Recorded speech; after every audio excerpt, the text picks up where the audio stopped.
Today's sermon is Do Not Faint, for abundant grace is on the way. Faint అంటే సొమ్మసిల్లిపోవడం, అలసిపోవడం, ఇంకా జనరల్గా చూస్తే చాలా అర్థాలు వస్తాయన్నమాట. డు నాట్ ఫెయింట్ ఎందుకంటే విశ్వాస యాత్ర వేరు, అన్ని రంగాల్లో విశ్వాస యాత్ర వేరు, విశ్వాసీ జీవితం వేరు. మళ్ళీ ఒక్కొక్క విశ్వాసి ఈ విశ్వాసుల జాబితాలో ఒక్కొక్క విశ్వాసీ జీవితాన్ని వేరువేరుగా దేవుడు మరి చూస్తూ నడిపిస్తూ ఉంటాడనమాట. అసలు విశ్వాసుల యొక్క ప్రణాళికే వేరు. మనం అనేక సార్లు ఈ లోకంలో ఉండి దేవుడు విశ్వాసులతో మరి అందుకే నేను ఇప్పుడు చెప్తా ఉంటా, విశ్వాసుల కష్టాలు వేరు, విశ్వాసుల కష్టాలు వేరు అనమాట. ఎందుకంటే హెబ్రూల్లో ఒక మాట ఉంటుంది, నేను మిమ్మలను శిక్షించకపోతే మీరు నా పిల్లలు కాదు. If you are my children, మనం దేవుని బిడ్డలం. ఒక్కొక్కసారి ఎక్కువ శ్రమలు మనకే వస్తాయి. ఎందుకు అనేది మనందరికీ తెలుసు. ఎందుకంటే గాడ్స్ వర్డ్ ఒక రకంగా వాట్ ఈస్ గాడ్స్ వర్డ్? దేవుని వాక్యం అంటే ఏంటి? God's word is God's image. God's word is God's image. దేవుని వాక్యం అంటే ఏంటి? దేవుని యొక్క స్వరూపము. God's word is God's image. అందుకే ఆ వాక్యమును మరి ముసుగులేని ముఖముతో మరి ఆ వాక్యము ద్వారా ఆయన యొక్క స్వరూపాన్ని చూస్తూ మహిమ నుంచి అధిక మహిమకు మారేటువంటి పని పరిశుద్ధాత్ముడు మన జీవితంలో చేస్తాడు. సో అందుకే సడన్గా the holy spirit will involve in your life and try to shift you towards his image. మరి ఆయన ఈ మార్పు చేసే ఈ ప్రక్రియలో మనం అలసిపోతాం అన్నమాట. We will faint.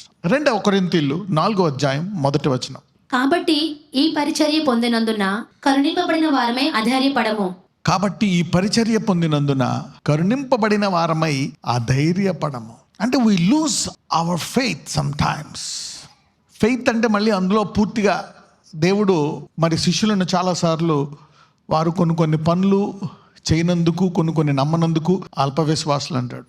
కానీ వాళ్ళు ఆయన కొరకు సమస్తాన్ని విడిచిపెట్టి వచ్చేసిన వాళ్ళు అనమాట. సో సమస్తాన్ని విడిచిపెట్టి ఆయన వెంబడించిన వారు గొప్ప విశ్వాసులా, అల్ప విశ్వాసులా? గొప్ప విశ్వాసులే. ఉన్న పాలంగా ఇంటికి వెళ్ళి కూడా చెప్పి రాకుండా వెంటనే ఆయనతో బయలుదేరి వచ్చేయడం గొప్ప విశ్వాసమా, అల్ప విశ్వాసమా? గొప్ప విశ్వాసం. ఆయన పిలిచిన వెంటనే వదిలేసి బయలుదేరిపోయారండి. You know these are great faith people. అంటే ఏంటి? వారు రకరకాల అధికారాల్లో, రకరకాల ప్రాంతాలలో ఆయన మీకు విశ్వాసం ఇంకా ఎక్కువ కావాలి అంటున్నాడు. నేను ఏ పనులు చేయగలను, నేను ఎలా చేయగలను, ఏమేంటి, ఇవన్నిటిలో మీ విశ్వాసము మీరు పెంచుకోవాలంటాడు. అంటే తుఫాను వచ్చినా, ఒక అద్భుత కార్యము జరగకపోయినా ఆయన అక్కడ వారిని ఆ ప్రాంతంలో మీ విశ్వాసము పెరగాలని అన్ని రంగాల్లో వారి విశ్వాసాన్ని పెంచాడు. ఎందుకంటే వీళ్ళు చాలా ముఖ్యమైన పునాదులు. These are the prime people. Jesus train them in all areas, right? కాబట్టి ఈ పరిచర్య పొందినందున కరుణింపబడిన వారమై అధైర్యపడము. What ministry is this? ఏంటి ఈ పరిచర్య అంటే ఏంటి? What is this ministry? ఈ పరిచర్య గురించి 3వ అధ్యాయంలో మీకు అందరికీ తెలిసిందే. 3వ అధ్యాయం కనుక మనం చదివితే అక్కడ కృపావాక్యం గురించి రాయబడుతుంది. It talks about the word of grace. అందుకే మనము కృప పొందిన వారమంట. అందుకే అధైర్యపడకూడదండి. We have received grace by his blood and by his cross. ఒకసారి 3వ అధ్యాయానికి వెళ్దాం. లెట్స్ గో టు చాప్టర్ 3 మొదటి నుంచి. మమ్ముని మేమే తిరిగి మెప్పించుకున్న మొదలుపెట్టుచున్నామా? కొందరికి కావలసినట్టు మీ యొద్దకైనను మీ యొద్ద నుండి అయినను సిఫారసు పత్రికలు మాకు అవసరమా? మా హృదయముల మీద వ్రాయబడి ఉండి మనుషులందరూ తెలుసుకొనుచు చదువుకొనుచున్న మా పత్రిక మీరే కారా? రాతి పలక మీద కానీ సిరాతో గాని వ్రాయబడక మెత్తని హృదయములు అను పలకల మీద జీవమగల దేవుని ఆత్మతో మా పరిచర్య మూలముగా వ్రాయబడిన క్రీస్తు పత్రికే ఉన్నారని మీరు తేటపరచబడుచున్నారు. క్రీస్తు ద్వారా దేవుని ఎడల మాకిట్టి నమ్మకము కలదు. మా వలన ఏదైనా అయినట్లుగా ఆలోచించుటకు మా ఇంతటి మేమే సమర్థులమని కాదు, మా సామర్థ్యము దేవుని వలననే కలిగి ఉన్నది. అంటే ఎలాగొస్తుంది ఈ సామర్థ్యం? ఒక రకంగా ఏం చెప్తున్నాడు పౌలు? దేవుని పత్రికలు మేమే, ఇది మీకు బోధిస్తున్నాం కాబట్టి మీరు కూడా దేవుని యొక్క పత్రిక. అంటే ఏంటి? ఆది యందు వాక్యం ఉండెను, వాక్యము దేవుడై ఉండెను. So word is God's image. And మనకి ఆ వాక్యం వచ్చినప్పుడు మనము కూడా ఆయన స్వరూపంలోకి మార్చబడాలండి. We are also God's image, destined to God's image. అందుకే ఎక్కడైనా తేడా వస్తున్నప్పుడు మరి మనము శిక్షకు పాత్రలు అవుతాం అనమాట. Right, let's carry on. ఆయనే మమ్మును క్రొత్త నిబంధనకు అనగా అక్షరమునకు కాదు గాని ఆత్మకే పరిచారకులమవుటకు మాకు సామర్థ్యము కలిగించి ఉన్నాడు. ఇక్కడ మాట్లాడుతున్నాడు ఏ పరిచర్య గురించి అని. ఆయనే మమ్మను కొత్త నిబంధన కనగా అక్షరమునకు కాదు గాని ఆత్మకే పరిచారమగుటకు మాకు సామర్థ్యము కలిగించి ఉన్నాడు. చదువమ్మా. అక్షరము చంపును గాని ఆత్మ జీవింపచేయును. అక్షరం ఏం చేస్తుందంట? డిమాండ్ చేస్తుంది. ఇది నా స్టాండర్డ్, ఇవి నా 10 ఆజ్ఞలు, నీ వీటిల్ని పాటించాలా అని చెప్తుంది. అందులో 9 పాటించి 1 పాటించకపోయినా మనం ఏమవుతాం? శిక్షకు పాత్రులమైపోతాం. పాపం వల్ల వచ్చే జీతము మరణము. మరి ఆదాముని అవని చేసినప్పుడు ఆయన దూతల కంటే ఎక్కువ అనిగా చేశాడా, లేకపోతే దూతల కంటే తక్కువ అనిగా చేశాడా? తక్కువ అనిగా. అంటే శరీరంలో ఉన్న వాళ్ళు బలహీనులా బలవంతులా? బలహీనులు.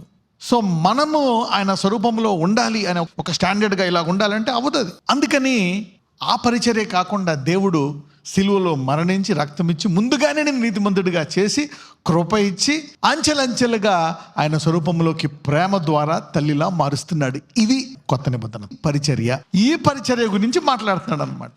ఓకే, అందుకే అక్షరము చంపును ఆత్మ జీవింపచేయును. ఈ ఆత్మ ఏంటి? హృదయమును పలకలు హృదయంతరంలో ప్రార్థిస్తున్నప్పుడు వాక్యం వింటున్నప్పుడు హృదయములో అంచెలంచెలుగా మార్పు తీసుకొస్తూ నీ రూపాన్ని మారుస్తుందంట.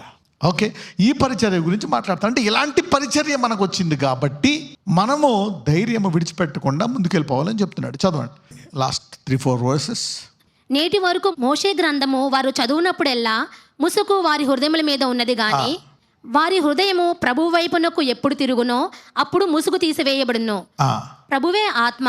ప్రభు యొక్క ఆత్మ ఎక్కడ నుండునో అక్కడ స్వాతంత్ర్యము నుండును.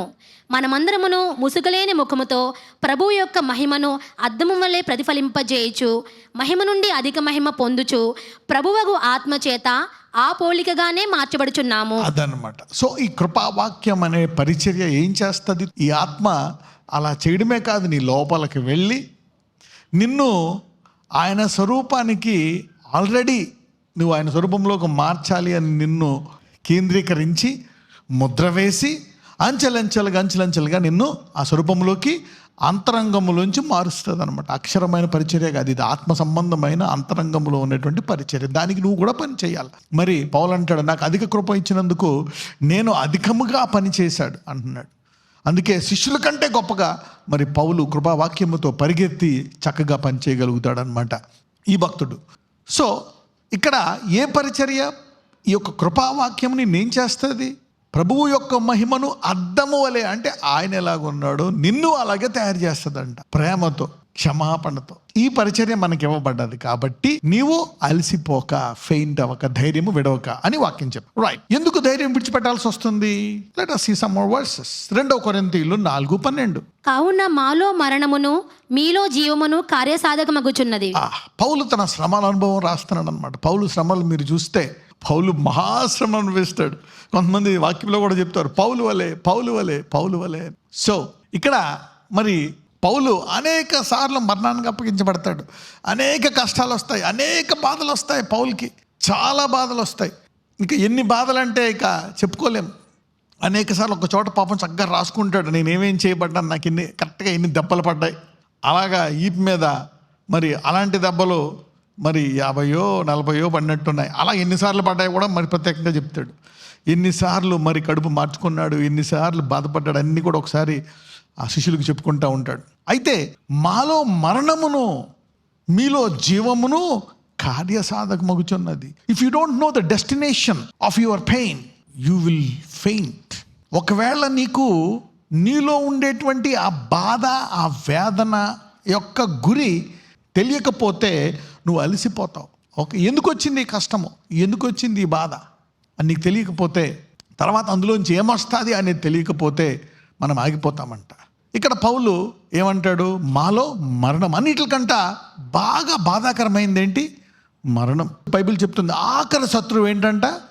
మరణం. The last enemy is death. అయితే ఇక్కడ పౌలు తన బాధలో చూసుకుంటే ఇక్కడ పౌల్లో ఏం పని చేస్తుందంట?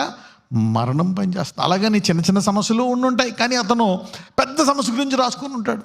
లేదు బ్రదర్, మాది చాలా ఆర్థిక సమస్యలు ఒకటే మా సమస్యలు. లేదు బ్రదర్, మా ఆయనకి ఇంకా ఈ దురలవాట్లు ఉన్నాయి, ఆ పిల్లలకి ఆ అలవాట్లు ఉన్నాయి, ఇంకా ఇలాగా ఇంకా ప్రార్థన చేయట్లే. ఓకే, రకరకాల సమస్యలు. వ్యాధి ఒక సమస్య, రకరకాల బాధలు ఇబ్బందుల్లో మరి ఒక్కొక్క సమస్య, కొంతమందికి మరణకరమైన వ్యాధులు, రకరకాల బాధలు. అయితే ఇక్కడ ఏమంటున్నాడు పౌలు? సింపుల్గా చెప్తున్నాడు, మాలో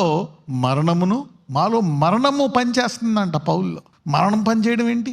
మరణం అనేది వస్తే చచ్చిపోతారు కదా, స్పాట్ తీసుకెళ్ళి పెట్టేస్తారు, అయిపోయింది. కానీ ఇక్కడ అలా కాదు కదా. ఇక్కడ పౌలు ఏమంటున్నాడు? పనిచేస్తుందండి. ఎలా పనిచేస్తుంది అంటే ఏంటి? అంతకుముందు పౌల్కి రకరకాల బాధలు పనిచేసాయి. ఒకసారి దేవుడికి ప్రార్థిస్తాడు, ముమ్మారు ఏముందని ప్రార్థిస్తాడు? నా దేహంలో ముళ్ళు. అంటే పౌలుకి చనిపోతున్నప్పుడు ముళ్ళు ఉందంటారా లేదంటారా? జీవితాంతం ఉందా పౌలుకి, లేకపోతే కొంతకాలమే ఉందా ముళ్ళు? నీ కృప నాకు చాలు అంటాడు ఒక చోట. అంటే ఏంటి? పౌలు జీవితాంతం అంటే ఆ ముళ్ళుంచుకోవడానికి కృప, మరి కృపావాక్యం ఇచ్చింది నువ్వు పాపం చేయడానిక, లేకపోతే నిన్ను ఆయన స్వరూపంలోకి మార్చడానిక? The word of grace will transform you from glory to glory. It will not leave you to come at whatever you want. Suppose వ్యాధి పనిచేస్తుంది అనుకోండి, అరే చనిపోతావు, నువ్వేం చేస్తావు? వ్యాధి వస్తే మొరపెడతావు, దేవుడిని అడుగుతావు, ప్రార్థిస్తావు, చేయాల్సింది చేస్తావు. అప్పుడు ఆ వ్యాధిలోంచి ఏమొస్తుంది? స్వస్థత. ఏదైనా ఒక బలహీనత ఉందనుకోండి, వాక్యం దగ్గరికి వెళ్తావు, ప్రార్థిస్తావు, ఏమొస్తుంది? అందులోంచి బలం వస్తుంది. So God does all these things. ఇరిగిపోయింది నా జీవితం, డివోర్స్ అయిపోయింది అనుకుంటే దేవుడు తిరిగి నీ జీవితాన్ని కడతాడు. God will build that. Ruth జీవితాన్ని కట్టాడా లేదా? Yes, he build Ruth. లాస్ట్కి ఎవరు పెళ్లి చేసుకుంటారు రూత్ని? You see that if God will restore you, rebuild you, reshift you. కానీ ఆ మధ్యలో అలసిపోతాం. ఏంటి ఇంతకాలమా, ఇన్ని కష్టాలా, కట్టుకున్న భర్త ఇలాగ అయిపోయాడా? కానీ రూత్తో పాటు ఉండే తమ సహోదరు వెళ్ళిపోతుంది, కానీ రూతు మట్టుకు ఈ దేవుణ్ణే అలసిపోకుండా పట్టుకుంటుంది. అవతలం కూడా విశ్వాసం ఉంటుంది. కానీ ఇద్దరు సహోదరులు, ఇద్దరు భార్యలు, ఒక ఆమె వెళ్ళిపోతుంది, ఇంకొక ఆమె వచ్చేస్తుంది. ఈ దేవుడే నాకు కావాలని నిర్ణయించుకుంటుంది. సో ఇప్పుడు దేవుడు తిరిగి ఆమె జీవితాన్ని కడతాడు. In whatever area you are suffering pain, you are going to be pain free. ఇవన్నీ మరి పౌలు అంటాడు, పౌల్లో మరణం పనిచేస్తుందంట. అంటే ఏంటి? ఏమంటాడు? నేను చనిపోతానా? అనేక సార్లు పౌలు మరి మరణానికి అప్పగింపబడ్డాడు. చనిపోతాడేమో అనుకున్నారు. ప్రవక్తలు కూడా ప్రవచించారు, నువ్వు చనిపోతావయ్యా, అక్కడికి వెళ్తే ఇబ్బందులు పడతాయి, అనేక చోట్ల అనేక శ్రమలు ఉంటాయి అని చెప్పి పరిశుద్ధాత్ముడు కూడా పౌలుకి చెప్పాడంట. అనేక చోట్ల హింసలతో నువ్వు ఉంటావు అని. కానీ వాటన్నిటిలోంచి ఏమవుతుందంట? ఇప్పుడు మనము లోకానికి ఏమై ఉన్నాం? వెలుగు. నీవు నీ ఇంటికి వెలుగు, నీ పిల్లలకు వెలుగు, నీ తల్లిదండ్రులకు వెలుగు, నీ బంధువులకి వెలుగు. ఇప్పుడు ఇక్కడ పౌల్ని దేవుడు ఒక వెలుగుగా చేశాడు. యేసుని అంగీకరిస్తే ఆటోమేటిక్గా మనం ఒక ఉన్నతమైన పిలుపులోకి వెళ్ళిపోతాం. నీకు సెపరేట్గా ఒక పిలుపు అంటూ రావాల్సిన పనేమి లేదు. క్రీస్తు స్వరూపంలోకి మార్చబడతావు. నువ్వు బోధకుడు అయినా, నీకు వారాలున్నా, అద్భుతాలున్నా, మంచి గాయకుడు అయినా, మనమందరం వెళ్ళేది ఒకే ఒక్క స్వరూపంలోకి, ఉన్నతమైన స్వరూపంలో. So we are called. దాన్ని ఏమంటాడంటే పౌలు హై కాలింగ్ అంటాడు. ఏమంటాడు? ఉన్నతమైన పిలుపు అంట. ఆ పిలుపు కొరకు నేను పరిగెత్తుతున్నాను అంటాడు. We are called. ఎందుకంటే ఆ పిలుపు ఏంటి? When you take his name you got that calling to be like him. So పౌలు అంటాడు, కరెక్టే, నాలో ఇది పని చేస్తుంది, కానీ వారిలో ఏం పని చేస్తుందంటే దానివల్ల సమాజంలో పౌలు ఎవరికైతే వెలుగ్గా అవ్వాలనుకుంటున్నాడో వారిలో ఏం పని చేస్తుందంట? జీవము. So even death could not kill Paul. తన సమయం రానప్పుడు మరి మరణము కూడా పౌలుని చంపలేకపోయింది. పౌలు ఏమంటాడు? నాలో మరణం పనిచేస్తే నేను చనిపోతానేమో అనుకున్నా చాలాసార్లు, మీరు అనుకున్నారు. కానీ ఈ మరణం వల్ల మీలో ఏం పనిచేస్తుంది? జీవం. The spirit of the testimony. మీరు చాలామంది సాక్ష్యం చెప్తారు, నాకు పిల్లలు లేరు, 10 సంవత్సరాల నుంచి పిల్లలు పుట్టారు అని.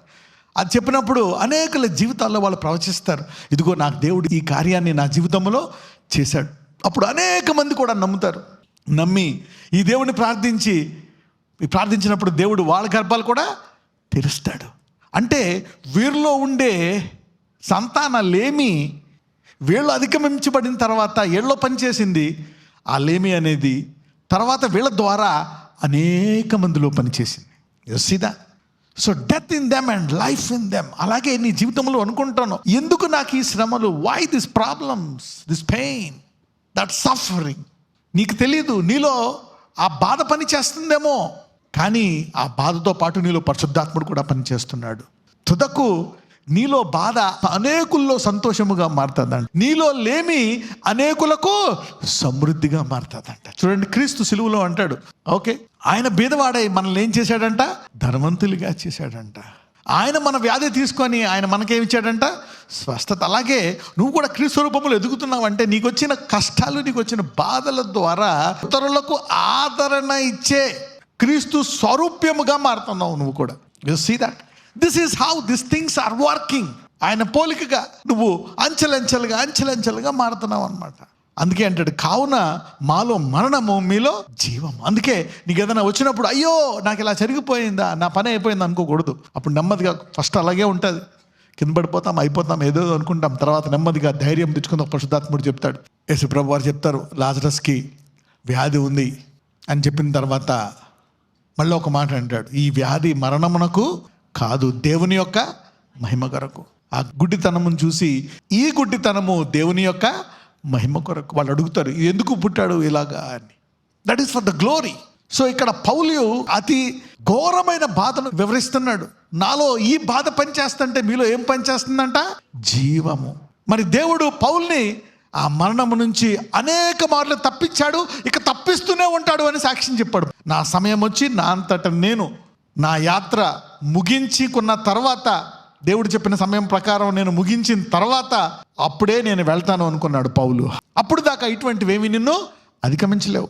గలతీయులు 6:9, గలేషియన్స్ 6:9. మనము మేలు చేయటి యందు విసగక యుందుము, మనము అనేక మేలు చేసితిమేని తగిన కాలమందు పంట కోతు. ఒక్కొక్కసారి మేలు చేయడం ఆపేస్తాం, ఇక నా వల్ల కాదు ఈ సాయం చేయడం, సువార్త చెప్పడం, ఈ నిందలు పడడం, వాళ్ళకి అయి చేసి ఈ చేసి అమ్మో. ఒక్కొక్కసారి నువ్వు ఏదైనా సాయం చేసిన వెంటనే నీకు సాయం చేస్తూ ఉంటాడు, ఆయనకి ఇచ్చిన వెంటనే నీకు ఇచ్చేస్తావు. ఒకసారి నీకు రాదు, నా నుంచి పోతా ఉంది, నాకేం రావట్లే, ఇదేంటిది అనుకుంటావు నువ్వు. అప్పుడు ఏమైపోతావంట? అలసిపోతాం. అందుకే ఇక్కడ ఒక మాట, let us not be weary in well doing, for in due season we shall reap if we faint not. The devil wants us to faint. మనము సొమ్మసిల్లిపోవాలని వాడు కోరుకుంటాడు అనమాట. దేవుడేమో ఆ కాలంలో గొప్ప విశ్వాసము నీలో ఉండాలని కోరుకుంటాడు. ఎందుకు ఆలస్యము? నీలో ఏ విశ్వాసం రావాలంట? గొప్ప విశ్వాసం. ఇప్పుడు నీ గొప్ప ఆలస్యములోంచి గొప్ప విశ్వాసం వచ్చిందిగా కానండి. Too much delay, what is this too much delay? I cannot tolerate it God. నాకు ఇంకా ఉద్యోగం రాలే, నాకు ఇంకా పెళ్ళి అవ్వలే, ఇంకా నాకు స్వస్థపడలే, ఇంకా నేను సెటిల్ అవ్వలే, what is this going on? ఒకవేళ నువ్వు విశ్వాసంలో పట్టుకొని ఆ వాక్యానుసారంగా ముందుకు వెళ్ళిపోతా ఉంటే తగిన కాలం ఉంది. అంటే దేవుడు టైం సెట్ అబ్రహాంకి ముందే సెట్ చేస్తాడు, ఈ టైంకి ఇస్తా అని. అలాగే అనేక సార్లు దేవుడు మనల్ని పరీక్షిస్తూ ఉంటాడు. తగిన కాలం, ఇప్పుడు మీలో ఉండే సమస్యలన్నిటికీ ఇదిగో ఈ కాలంలో ఇది తీరిపోతుంది అని టైం పెట్టేశాడు దేవుడు. కొంతమంది ఈ రోజు నుంచి ఆ పంట కోసుకుంటారేమో, అందుకే వాక్యం చెప్తున్నాడు. కొంతమంది వచ్చి వారంలో, కొంతమంది ఆ వచ్చి వారంలో, కానీ టైం పెట్టేశాడు. నీ పంట నువ్వు తప్పకుండా కోసుకుంటావు. You will surely reap the harvest. The lord will bless you. Somebody say, my time has come today. Let us pray.